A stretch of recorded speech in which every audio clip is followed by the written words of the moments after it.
Good morning guys. Magluto tayo ngayon ng pork binangguan.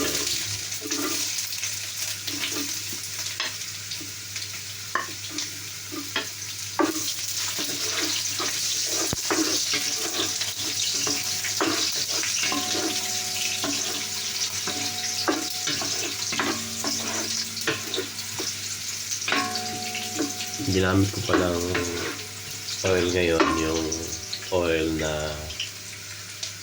may aswerte para may kulay na yung karne natin pagkatapos. Diba? Haluin mo lang, haluin mo sa lumabas yung aroma niya. Palo natin yung garlic. Ayan. Halo pa lang ng halo. Yan, sa lumabas yung aroma, yung amoy niya.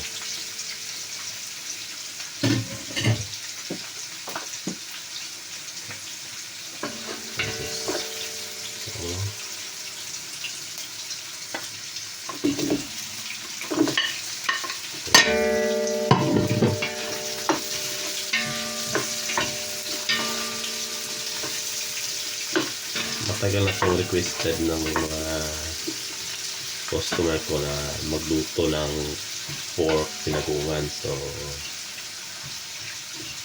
ngayon lang tayo kapag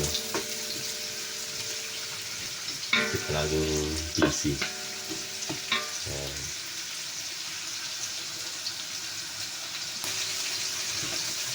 Halo lang tayo ng halo yung lumabas yung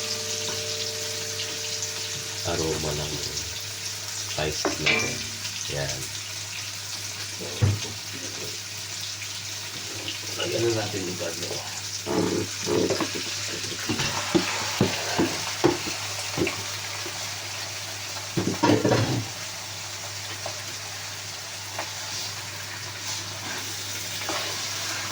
Yung karne pala natin, hiniwa ko ito ng mga malalapad. Ano to? Belly part. Yan. So,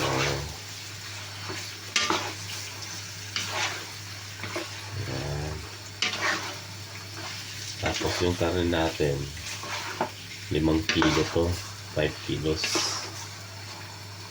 Kasi, marami tayong order ngayon. Request na ito ng mga customers natin. Yan. So, yan. Ito lang palasa. OSG. Tapos,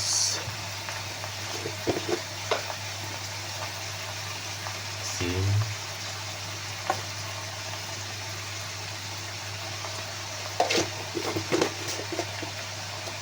Yan.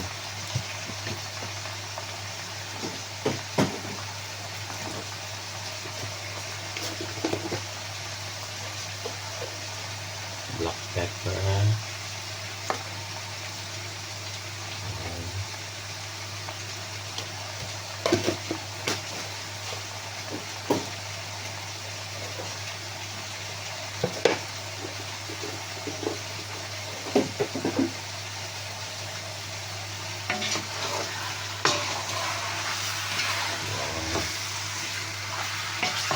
Ngayon natin halo yung bagong alamang. Halo. Ito palang cooking pan natin. Napulo na ako. Ito palang cooking pan natin. Nabili ko lang ito sa sa factory outlet. Ito yung pinakamalaking cooking pan na display nila. Ano to? 50 cm dito. Tapos yung lalim niya siya 10 inches ata. Bumili lang ako ng bagong cooking pan kasi araw-araw magluto tayo ng marami. Tapos yung isa, yung cooking pan natin, mahirapan akong maghalo kasi mababaw lang siya tapos medyo maliit. So bumili lang ako ng bago. Yan. Yan, hintayin natin na maluto yung karne. Ito pala yung gagamitin nating bagoong. So haluin lang natin.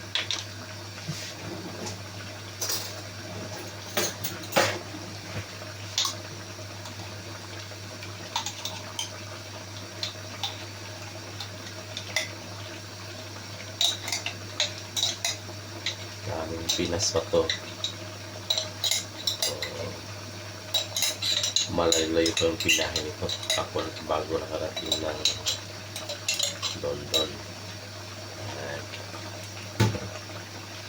Sabi sa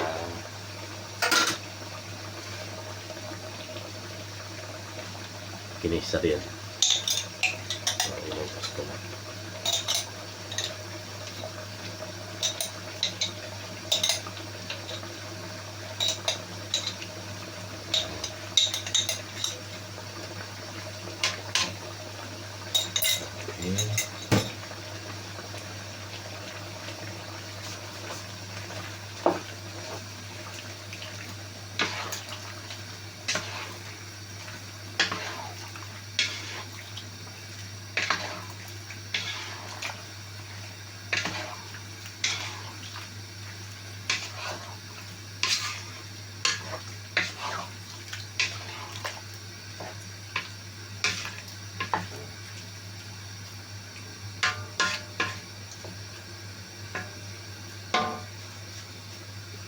Hintayin na lang natin na maluto.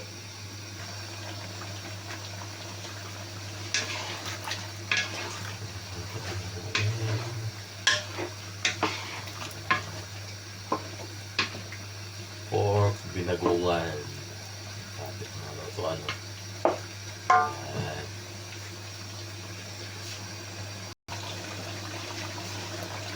Ayan, malapit ko maluto.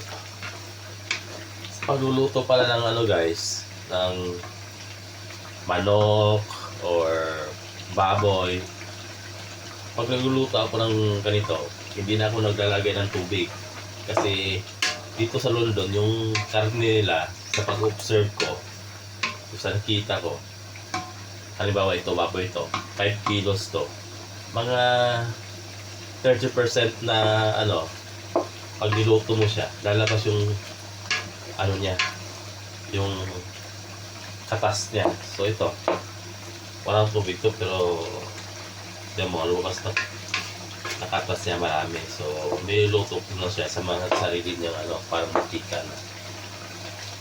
Yung chicken din ganito, hindi ako nalalagay ng tubig kasi may kuha siyang katas na lalabas. So mas masarap yun kaysa lumagdagan pa ng tubig.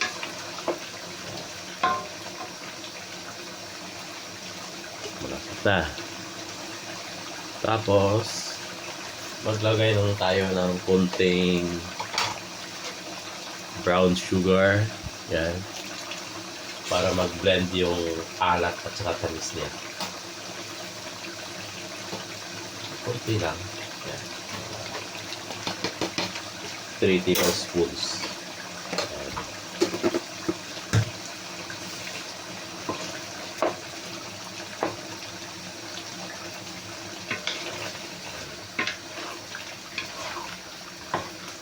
Blend yung alat at katamis. Ayan. Almost done na to. Okay na ito.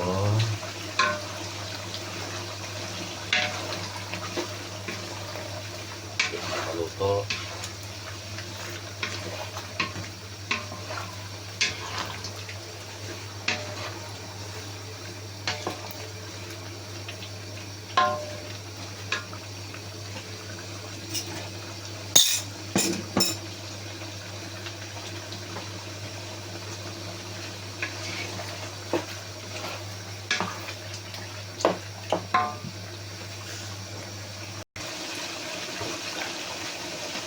Guys, para natin kung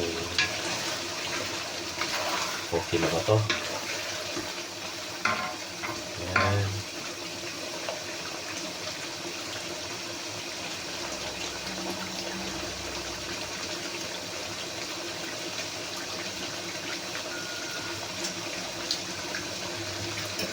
Pwede na to.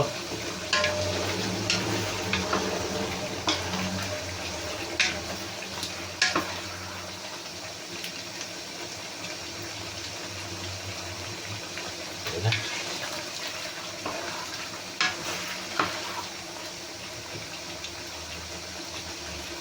Sarap.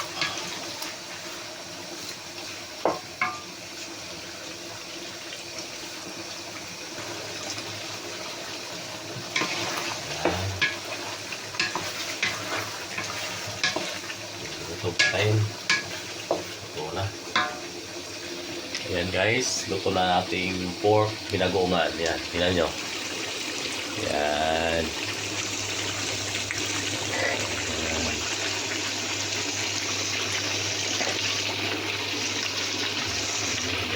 Thank you so much for watching. Salamat.